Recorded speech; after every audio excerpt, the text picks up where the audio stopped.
Hello friends, தண்டலே மெல்ல பேசுகின்ற எபிசோடில் என்ன நடக்கலாம் அப்படிங்கிறத பற்றி பார்க்கலாம். இன்றைக்கான எபிசோட் இன்ட்ரெஸ்டிங்கான சுவாரஸ்யமான எபிசோட் அப்படின்னு சொல்லலாம். பரமனை சமாதானப்படுத்துறதுக்காக இளமதி பேசிக்கிட்டு இருக்காங்க. பரமன் சாராயம் குடிக்கலங்கிற விஷயம் தெரிஞ்சதுனால இப்போ பரமன்ட்ட அப்படி இப்படி சொல்லி சமாதானப்படுத்தி உன் மேலே நான் கோவம் கூட படக்கூடாது அப்படிங்கிற மாதிரிலாம் பேசிக்கிட்டு இருக்காங்க. அந்த நேரத்தில் பரமனோட ஃப்ரெண்ட்ஸ்லாம் வந்து இளமதி கிட்ட எப்போ பரமன் உங்களை கல்யாணம் பண்ணிக்கணும்னு நினச்சாரோ அதுலேருந்தே சாராயம் குடிக்கிறதில்ல அப்படிங்கிற மாதிரி அந்த விஷயம்லாம் சொல்கிறாங்க. அதெல்லாம் கேட்டதுக்கப்புறம் இளமதி இன்னுமே பரமன் மேலே ரொம்பவுமே எமோஷனல் ஆகி சமாதானப்படுத்தி பேசி ஒரு வழியாக சமாதானப்படுத்திடுறாங்க. பரமனும் வந்து செம்ம அழகாக பேசுகிறாங்க. அங்கே வந்து கமலாமான்னு ஒருத்தங்க இருப்பாங்க, அவங்களும் சிரித்து சமாதானம் ஆயிடுறாங்க.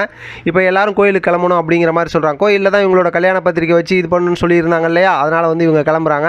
அங்கே கோயிலில் பார்த்தோம் அப்படின்னாக்கா கலாவும் அதே நேரத்தில் ரஞ்சிதமும் வந்துடுறாங்க. நம்மலாம் வந்துட்டோம், இன்னும் அவங்க வரல பாருங்க அப்படின்னு சொல்லி ரஞ்சிதா அவங்க பங்குக்கு ஒரு ஜாலரா அடிக்கிறாங்க, பேசிக்கிட்டு இருக்கிறாங்க. அதோட பார்த்தோம் அப்படின்னாக்கா அவங்களும் வந்துடுறாங்க. அதாவது பரமனுடைய அதாவது இளமதியோட அப்பா அம்மாவும் அதே நேரத்தில் பார்த்தோம் அப்படின்னாக்கா அவங்க இருக்காங்களா நர்மதா, அவங்களாம் வந்துடுறாங்க. வந்ததுக்கப்புறம் பார்த்தோம் அப்படின்னாக்கா இப்போ ஏற்பாடெலாம் நடக்கும்போது அங்கே சாமிக்கு அலங்காரம் பண்ணுறாங்க. அதனால் எல்லா நகையும் போட்டு அலங்காரம் பண்ணதுக்கப்புறம் நம்ம இந்த பூஜையை செய்யலாம் அப்படிங்கிற மாதிரி சொல்லிடுறாங்க. உடனே அதுக்காக வெயிட் பண்ணுறாங்க. அந்த கொஞ்ச நேரத்துக்குள்ளார பார்த்தோம் அப்படின்னா கலாமா ஒரு பெரிய ஒரு சதி திட்டம் போட்டுடுறாங்க. எப்படியாவது இப்போ பார்த்தா இளமதியோட அப்பா இருக்காங்க இல்லையா குமரேசன், அவங்கள வந்து மாட்டி விட்டுறணும் அப்படிங்கிற மாதிரி யோசிச்சு இப்போ ரஞ்சிதத்துக்கிட்ட சொல்கிறாங்க, நீ அந்த நகையில் ஒரு நகையை திருடி அதை குமரேசனோட பேக்குக்குள்ளார போட்டுரு. அதுக்கப்புறம் போலீஸ் வந்து விசாரிப்பாங்க, அவங்கள வந்து போலீஸ் பிடிச்சிட்டு போயிடுவாங்க, எல்லாமே தலைகீழாக மாறி போயிடும் அப்படிங்கிற மாதிரி ஒரு பெரிய திட்டத்தை செத்த நேரத்தில் போட்டுடுறாங்க. இதுக்கிடையில் பார்த்தோம் அப்படின்னாக்கா அதாவது வந்து இளமதி பரமன் இடையில பார்த்தா குமரேசன் அவங்களுக்குள்ளாரெலாம் ஒரு மாதிரி ஒரு க்யூட் மூமெண்ட்லாம் நிறையா போகுது.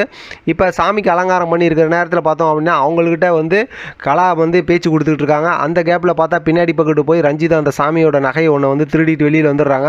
இப்போ வெளியில் வந்ததுக்கப்புறம் பார்த்தோம்னா இங்கே வெளியில் ஒரு ஜோசியர்கிட்ட பரமன் வந்து இளமதி ரெண்டு பேரும் சண்டை போட்டுக்கிட்டு இருக்காங்க. பரமன் அந்த ஜோசியரை போட்டு 2 அடியை போட்டுக்கிட்டு இருக்கிறாரு.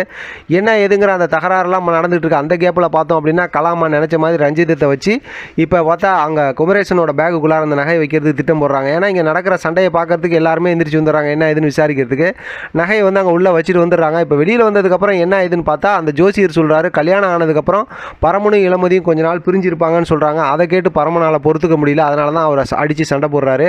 இதெல்லாம் கேட்டதுக்கப்புறம் என் கலாமா இருந்துக்கிட்டு கல்யாணத்துக்கு அப்புறம் என்ன இவங்க 2 பேர்த்தையும் பிரித்து வைக்கிறது, நான் இப்போயே பிரித்து வைக்கிறதுக்கு உண்டான ஏற்பாடு பண்ணிட்டேன் அப்படிங்கிற மாதிரி சொல்கிறாங்க. அதோடு இன்றைக்கான எபிசோட் முடிச்சிருக்காங்க. ஆனால் இதெல்லாம் பார்க்கும்போது கதைக்காக ஓரளவு பரவாயில்ல அப்படின்னாலும் இப்போ கோயிலில் என்ன சிசிடிவி கேமரா இல்லாமல் இருந்திருக்கும், அதை வச்சு கண்டிப்பாக ஈஸியாக கண்டுபிடிச்சிருக்கலாம். ஆரம்பத்தில் இருந்த அந்த கதையோடைய பரபரப்பு இப்போ கொஞ்சம் சுவாரஸ்யம் கம்மியாக இருக்கிற மாதிரி தான் தோணுது. எது எப்படியோ நம்ம பரமன் இளமதியை ரொம்ப அழகாக காட்டிக்கிட்டு இருக்காங்க. தொடர்ந்து பார்க்கலாம் என்ன நடக்குதுன்னு. ஆதரவு கொடுங்க. இதை பற்றி உங்களோட கருத்து கமெண்ட் பாக்ஸில் தெரியப்படுத்துங்க. தொடர்ந்து ஆதரவு கொடுங்க. தேங்க்யூ ஃப்ரெண்ட், தேங்க்ஸ் ஃபார் வாட்சிங்.